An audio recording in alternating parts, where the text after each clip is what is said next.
નમસ્કાર. દિવસભરના તાજા સમાચારોમાં તમારું સ્વાગત છે. તમારી સાથે હું છું પિનલગીરી ગોસ્વામી. સમાચારો વિસ્તારથી જાણીએ એ પહેલા મહત્વના સમાચારો ઉપર એક નજર. ભારત અને પાકિસ્તાનમાં ભૂકંપ, લોકો ઘરની બહાર દોડીને આવ્યા. ભારે વરસાદથી મુંબઈની હાલત ખરાબ થઈ છે. હજુ પણ એલર્ટ આપી દેવામાં આવ્યું છે.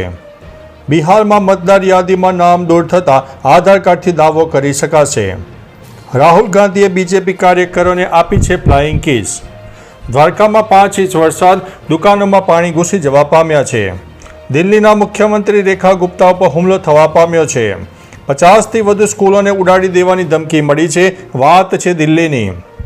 તારક મહેતા કા ઉલ્ટા ચશ્મા, કોમલ ભાભીનો મોટો ખુલાસો. 97 તેજસ માર્ક ફર્સ્ટ એ ફાઇટર જેટ ખરીદવાની મંજૂરી આપવામાં આવી છે.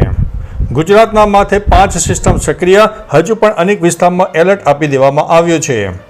7th ડે સ્કૂલમાં બાળકો સુરક્ષિત નથી, તેઓ વાલીઓ જણાવી રહ્યા છે.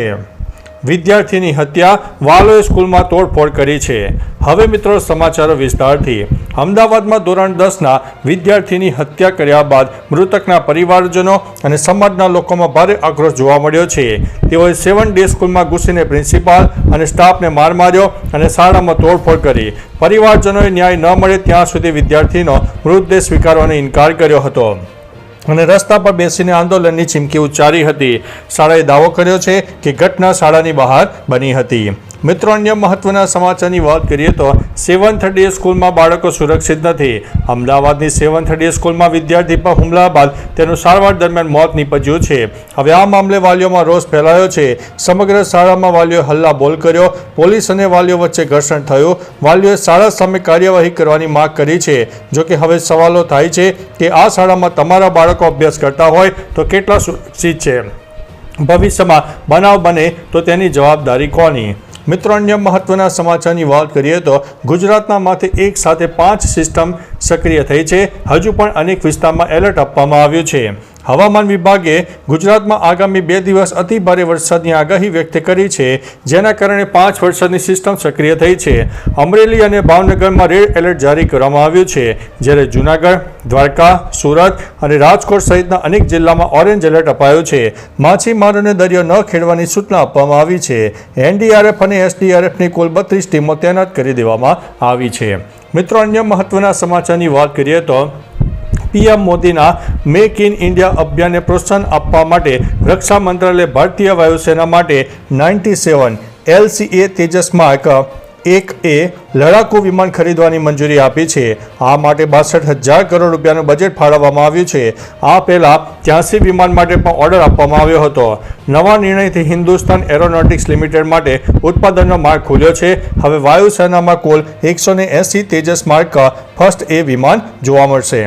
મિત્રો, અન્ય મહત્વના સમાચારની વાત કરીએ તો તારક મહેતા કા ઉલ્ટા ચશ્મામાં કોમલ ભાભીનો મોટો ખુલાસો.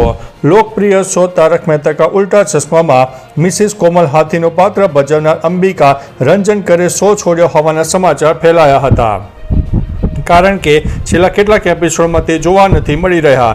જોકે અંબિકાએ ઇન્ટરવ્યૂમાં સ્પષ્ટતા કરી છે કે મેં શો છોડ્યો નથી, હું હજુ પણ તેનો ભાગ છું. અંગત કારણોસર થોડા દિવસ દૂર હતી. આ સ્પષ્ટતા બાદ ચાહકોને રાહત મળી છે. મિત્રો, અન્ય મહત્વના સમાચારની વાત કરીએ તો 50થી વધુ સ્કૂલોને ઉડાડી દેવાની ધમકી. દિલ્હીમાં ફરી બોમ્બ ધમકીનો કિસ્સો સામે આવ્યો છે. બુધવારે સવારે 50થી વધુ શાળાઓને ઈમેલ દ્વારા બોમ્બથી ઉડાવી દેવાની ધમકી આપવામાં આવી. આથી શાળા વહીવટી તંત્ર, વિદ્યાર્થીઓ અને વાલીઓમાં ભયનું વાતાવરણ સર્જાયું. જાણ થતાં પોલીસે તાત્કાલિક ઘટના સ્થળે પહોંચી ગઈ હતી. અત્યાર સુધીમાં કોઈ શંકાસ્પદ વસ્તુ મળી નથી. સવારે 7:40 થી 7:42 વાગ્યે નજફગઢ, માલવીયાનગર અને કરોલબાગની શાળાઓમાં આ ઈમેલ મોકલવામાં આવ્યા હતા. મિત્રો, અન્ય મહત્વના સમાચારની વાત કરીએ તો દિલ્હીના મુખ્યમંત્રી રેખા ગુપ્તા ઉપર હુમલો. દિલ્હીના સીએમ રેખા ગુપ્તા પર લોક દરબાર દરમિયાન હુમલો થયો. સૂત્રોના જણાવ્યા મુજબ તેમને લાફો ઝીકી દીધો હતો. ઘટના સીએમ આવાસ સિવિલ્સ લાઇન્સ ખાતે બની હતી. હુમલા બાદ દિલ્હી ભાજપ અધ્યક્ષ વિરેન્દ્ર સચદેવાએ ઘટનાની કડક નિંદા કરી છે. પોલીસે તરત જ કાર્યવાહી કરીને એક વ્યક્તિની અટકાયત કરી છે અને તેને સિવિલ લાઇન્સ પોલીસ સ્ટેશન લઈ ગયા હતા. હાલ આ મામલે વધુ તપાસ ચાલી રહી છે. મિત્રો, અન્ય મહત્વના સમાચારની વાત કરીએ તો દ્વારકામાં 5 ઇંચ વરસાદ, દુકાનોમાં પાણી ઘૂસ્યા. યાત્રાધામ દ્વારકામાં છેલ્લા 24 કલાકમાં 5 ઇંચ વરસાદ ખાબકતા ઠેર ઠેર પાણી ભરાઈ ગયા છે. ભારે વરસાદને કારણે રસ્તાઓ ઘૂંટણસમાં પાણી ભરાઈ ગયા છે અને દુકાનોમાં પાણી ઘૂસતા વેપારીઓને મોટું નુકસાન થયું છે. સ્થાનિકોએ નગરપાલિકા દ્વારા યોગ્ય પ્રી મોન્સૂન કામગીરી ન થવાનો આક્ષેપ કર્યો છે. વરસાદના કારણે રેલવે સ્ટેશન સહિત અનેક વિસ્તારમાં પાણી ભરાઈ જવા પામ્યા છે. મિત્રો, અન્ય મહત્વના સમાચારની વાત કરીએ તો રાહુલ ગાંધીએ બીજેપી કાર્યકરોને આપી છે ફ્લાઇંગ કિસ. બિહારમાં ચાલી રહેલી રાહુલ ગાંધીની વોટર યાત્રા દરમિયાન એક રસપ્રદ ઘટના જોવા મળી. શેખપુરામાં જ્યાં કેટલાક બીજેપી કાર્યકરો અને તેમના વિરોધમાં સૂત્રોચ્ચાર કરી રહ્યા હતા, ત્યાં રાહુલ ગાંધીએ ઊભા રહીને તેમને ફ્લાઇંગ કિસ આપી થમ્સ અપ કર્યું અને આગળ વધ્યા. વિરોધ સામે રાહુલ ગાંધીનો આ પ્રતિભાવ વાયરલ થઈ રહ્યો છે. આ ઘટના બાદ તેઓએ શ્રી કૃષ્ણસિંહ ચોક પર લોકોને સંબોધન પણ કર્યું હતું. મિત્રો, અન્ય મહત્વના સમાચારની વાત કરીએ તો બિહારમાં મતદાર યાદીમાં નામ દૂર થતાં આધાર કાર્ડથી દાવો કરી શકાશે. સુપ્રીમ કોર્ટના આદેશ બાદ ચૂંટણી પંચે બિહારમાં મતદાર યાદીમાંથી દૂર કરાયેલા 65 લાખ લોકોની યાદી જારી કરી છે. આ મતદારો હવે તેમના આધાર કાર્ડનો ઉપયોગ કરીને ફરીથી નામ ઉમેરવા માટે દાવો દાખલ કરી શકશે. બિહારના મુખ્ય ચૂંટણી અધિકારીએ જણાવ્યું છે કે ડ્રાફ્ટ યાદીમાં જેમના નામ ન હોય તેવા લોકો તેમની ફરિયાદ નોંધાવી શકે છે. વિપક્ષે ઘણા જીવંત લોકોના નામ હટાવ્યા હોવાનો દાવો પણ કરવામાં આવ્યો છે. મિત્રો, અન્ય મહત્વના સમાચારની વાત કરીએ તો ભારે વરસાદથી મુંબઈની હાલત ખરાબ થઈ જવા પામી છે.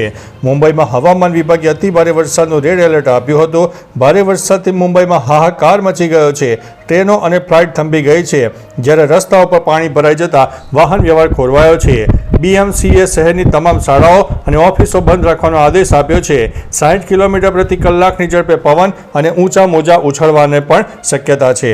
મિત્રો, અન્ય મહત્વના સમાચારની વાત કરીએ તો ભારત અને પાકિસ્તાનમાં ભૂકંપ જોવા મળ્યો છે. લોકો ઘરની બહાર દોડી આવ્યા. વહેલી સવારે હિમાચલ પ્રદેશ અને પાકિસ્તાનમાં ભૂકંપના આંચકા અનુભવાયા. હિમાચલના ચંબામાં 2 વાર ભૂકંપ આવ્યો, જેની તીવ્રતા રિક્ટર સ્કેલ ઉપર 3.3 અને 4ની માપવામાં આવી છે. આ પહેલા પાકિસ્તાનમાં પણ 3.7ની તીવ્રતાનો ભૂકંપ આવ્યો હતો. આ આંચકાઓને કારણે ઊંઘી રહેલા લોકો ગભરાઈને ઘરની બહાર દોડી આવ્યા હતા. સદભાગ્યે ભૂકંપથી કોઈ જાનહાનિ કે મોટા નુકસાનીના સમાચાર નથી. તો ચાલો મિત્રો, ફરીથી દેશ અને દુનિયાના સુપરફાસ્ટ સમાચાર લઈને મળતા રહીશું. ત્યાં સુધી અમને રજા આપશો. નમસ્તે.